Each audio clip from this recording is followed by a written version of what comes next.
Well, time for you to dust off the old Wii U. And I mean, literally, you're going to need to dust it off because I know you haven't been playing it a lot. But now you have a reason to turn it back on. It's Pikmin 3 time. This is exactly the Pikmin experience that it was Pikmin 1 and Pikmin 2. I didn't play a lot of Pikmin 2, but I did play a whole bunch of Pikmin 1. So getting to jump back into that world, and now in colorful, bright, vivid HD graphics, it looks good.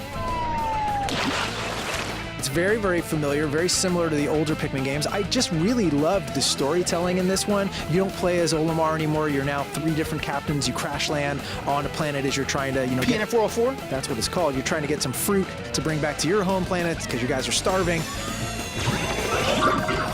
But I love the way that you kind of jump between these characters, and you use these characters in really interesting ways, because when you actually call the Pikmin, you can also call another captain into your little squad, and you can throw him places or throw her places. Which you're going to have to do to access some areas. You do, so it becomes a lot more complex of a strategy game, because you start to kind of multi-manage a little bit. You've got one guy over here with some Pikmin, you've got someone over there with some Pikmin, and you want to try to do things, you got to build a bridge, so you got to get pieces over here, pieces over there.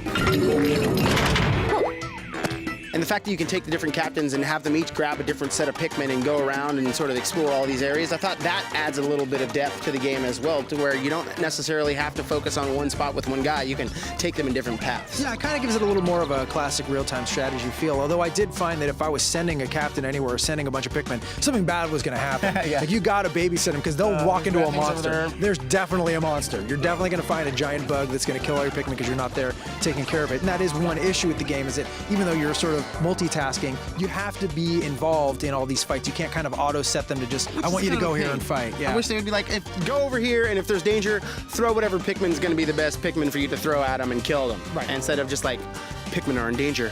Pikmin are in danger. What happened now? Where on the map did I send it? Crap. I really just loved the pace of this game.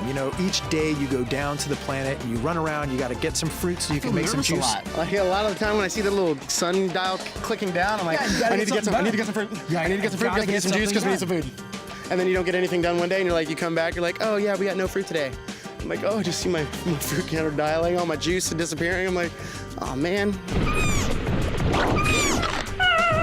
We do have a little bit of extra content here in the form of missions where you can go in and try to get as much fruit as you can and kind of get a high score. They've also got like monster fights. You can go in there and just fight monsters. You can also fight bosses. Yeah, there's multiplayer in there as well. Although it's really hard to find any of that stuff. It is, because you jump right into the game, and then when you press start, it's like, do you want to restart earlier in the day? Do you want to like end the day, or do you want to go back to the game? And I was like, well, where's the actual menu? Like, I just want to go menu. Is there like a start screen or something I can like go to? I think it's a shame that it's taken them this long to get this game out, because I think if Pikmin 3 was in that launch window, if this was a day one game, it probably would have sold a couple more systems, that's for sure. I think this is the best game that's available for the system thus far, and it's too bad it's taken, 6 months now or so to get to this game. And the fact that, we see what Nintendo can do when they put their mind to it, given they didn't really push the technology of the system that well with this game, they still created something that I think any Wii U owner has to go by. This is the best game out for the system thus far. And that's why I'm giving Pikmin 3 an 8.5 out of 10. I'm giving it an 8.5 as well.